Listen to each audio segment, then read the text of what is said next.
Now then, Pontyporn fans, welcome to another edition of Pontyporn Investigates. This time, this episode, episode 5, what we're going to do, we're going to have a look at the Afghanistan war. Okay, so what's this Afghanistan place, and what's this fucking war about? Well, fucking hell, folks, fucking hell. This Afghanistan place, there's loads of shit kicking off in there. But, you know, to understand what's really going on, to understand what this war's about, what you have to do, you have to understand the history of it. So this is why, folks, this is why we're going to get into the trusted time machine and go back in time. Okay, folks, I've took us back to 1830s. Now, at this time, us British, we're doing rather fucking well. I mean, we've conquered half the fucking world, more or less.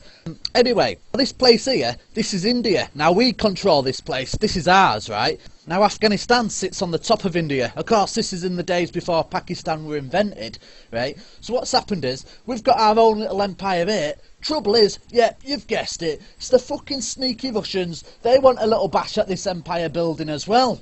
So what's happened is, we've become embroiled in this. Well, I suppose you could compare it to Cold War, but without nukes. It's known as the Great Game. You know, these Russians, they're wanting a slice of the pie. And what these sneaky bastards have been doing, they've been getting right matey with people who run Afghanistan, right? And, I mean, this is seriously fucking bad, because what could happen is, you know, if we let this fester on a bit, pretty soon they could be fucking big enough to invade our little empire going on in India. Fuck that, we can't have that. So the only thing we can do is invade Afghanistan first. And that's exactly what we did.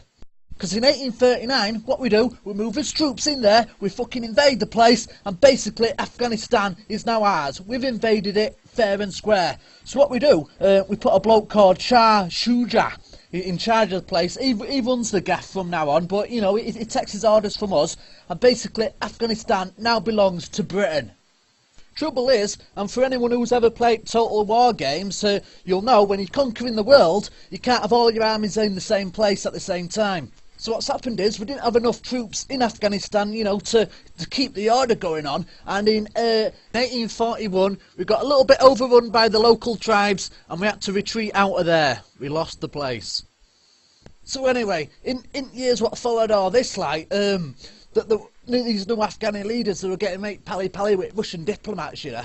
But they were said to British, they said to us, like, you know, we're not allowed to send our diplomats in there. I mean, the what? We're the fucking British Empire, pal. We'll go where the fuck we want. So what we do, you know, we buy this time a little bit, a few years pass, and then in 1878, we build all us fucking troops, 40,000 of the fuckers, send them in, invade the place, take over it, and nip this in the bud once and for all. Once again, Afghanistan belongs to Britain. Now this time round, we put a bloke called Adil Maun Khan in charge of the place. Played it a little bit different though. What we say is, look, you can make your own rules up in your own country, but us British will look after the foreign policy, which is basically what we wanted, you know.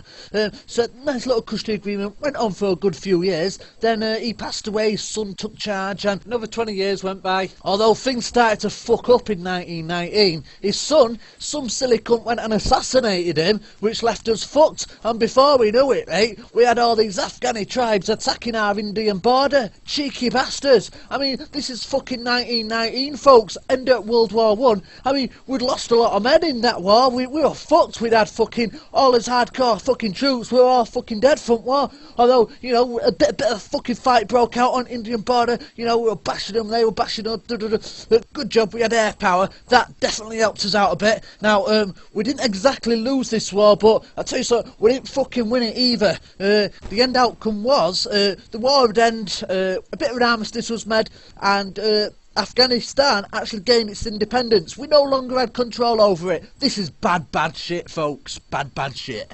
So anyway, there's a king in charge of Afghanistan now, and he's got his own ideas what he wants to do with the place, you know, modernise it, change the furniture, blah blah, you know, and you know, things go well for a good few years, but you know, these Muslim tribes, they get a bit sick of him modernising the place, so, you know, he ends up fucking running off, and then there's a fucking new leader, but he gets fucking assassinated by some wacko student. Then there's some new people in power, and now these guys, these sort of like keep it in the family, and these ran the gaff for a good few years.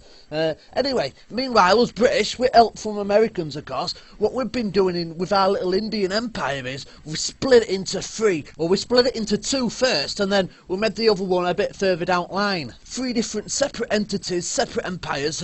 We'll cover this in a future film, folks. But what I'm getting to is, when these Afghani rulers started getting pally-pally with Russians and doing loads of trade and that, we used Pakistan as an economic weapon and, you know, trying to fuck all their trade up and, you know, make them skint a bit. Main objective is to cause as much unrest and rock the boat as much as we could in their fucking leadership. Anyway, a few years later, hey, you think your in-laws are bad? Fucking this king dude, he goes on holiday for a bit, and then his fucking brother-in-law takes over his fucking job, takes over his fucking country, and proclaims himself president. And while he's in power, he goes around killing off all the opposition, the PDPA. Of course, the PDPA, they're not gonna fucking stand for that, are they? So, in turn, they assassinate him, and then put themselves in power. Now, this is bad shit, folks. I mean, the PDPA, they start getting proper pally-pally with fucking Russia. I mean, this is 78, this is the fucking height of the Cold War, folks. And then all of a sudden, fucking Russia's got its feet under the table in Afghanistan. Fucking hell. I mean, there's two things we can do. I mean, we can either sit and cry about it, or, you know, we can use it to its advantage. Because as it turns out, all these Muslim tribes, Malak, you know, they weren't too happy about all these Russians interfering and modernising the place, you know, so they began to attack everything they were building. Of course, us British and America, we jumped onto this and we proper manipulated things, you know, to cause more attacks. Of course, Russians, they're not going to fucking stand for that either. So what they do is they send all the fucking troops in to, you know, to solve the problem. Of course, the Russians, they played proper into our hands with that. That's exactly what we wanted them to do. So what we can do now is we say to our Muslims and say, look Muslims, Russia's, they're attacking our fellow Muslims. So they launch a holy jihad, and what us British and Americans we do, recruit thousands and thousands and thousands of Muslims from Pakistan, from Saudi Arabia, all the Muslim zones what we control. We recruit them, we train them up, and then we send them over to Afghanistan to fight against the Russians. Now this is where the term Al-Qaeda comes from. It was actually the name of a database of all the names of the soldiers who we recruited. Anyway, this war against the Russians, this went on for a good 10 years, and you know, we nacked them basically. We won the war, and it was a major factor in the dismantling of the Russian Empire. We won. Now with Russians, they're not seen anymore, so all these Muslim tribes, what us British and Americans we do, we manipulate them, you know, to fight each other. Fucking very clever thinking. Anyway, you know this place here? Well, this sits on top of Afghanistan. In olden days, it was part of Russian Empire. Nowadays, right, it's called Turkmenistan. You know, with Russians losing Cold War, we run the place now. We'll delve a bit deeper, you know, in a future film, folks. But anyway, this Turkmenistan place, right, it's got shitloads of fucking gas. Billions and billions of dollars of it there next to the Caspian Sea, but it's all a bit fucking worthless because we can't transport it anywhere. So what we need to do, we need to devise some sort of giant pipeline and pump loads of this gas through. We pump it through, build a giant pipeline, pump it through to his Pakistan Empire, his India Empire, pump it out to the sea, sell it to the rest of the world and make trillions of fucking dollars. Although we need to build it through Afghanistan. But all these tribes, they're still in power in Afghanistan, so, you know, we need to be calling the shots. But hang on a minute, why aren't we calling fucking shots? I mean, Russians, they're not seen no more. Why aren't we invaded? Well, folks, it's not like old days, like when we could just invade whoever the fuck we want. Nowadays, there's this thing called the population. Now, the population, you know, they start having hissy fits when we start invading people, you know, but it's alright, there's ways round it, right? Because what happens is, some bright spark in the Pentagon, they says, look, mate, what we'll do is, we'll drive a couple of planes into a couple of buildings, bomb it up a bit, fuck it, they're insured anyway, right? And we'll tell the population that some fucking bloke sat in a cave in Afghanistan did it. Now the fucking mad part to all this is, because the population is completely naive as fuck, right? They'll fucking believe that shit. They'll actually believe some bloke in a cave in Afghanistan did it. I mean, proper naivety. Never underestimate the stupidity of idiots. But anyway, this all kicks off in 2001 and we've finally now got the green light to invade Afghanistan. I mean, we've been after the place for fucking years, like.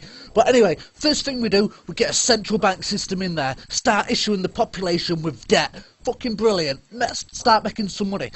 Next thing we do is, Afghanistan, it's the world's biggest heroin producer. So what we do is we increase production by over 500% and start making fucking trillions of dollars. I mean, we need the money to fight all the other covert secret wars going on in the world, right? From a military perspective, we've got loads of fucking things in store, especially now we're bordering Iran. We've got all that planned out. Unfortunately, folks, I'm clocking on the 10-minute mark. I know it's a bit shit, I'm running out of time, but we've got so much more things to discuss about the future. We've got the oil pipeline, the invasion of Iran, the dismantling of the Pakistan area, the eventual formation of all our little Asian network empires.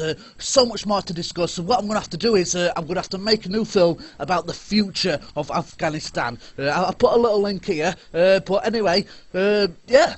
This is it for now. I'm running out of time, folks. So subscribe to the channel if you're not already subscribed, and I'll see you next time.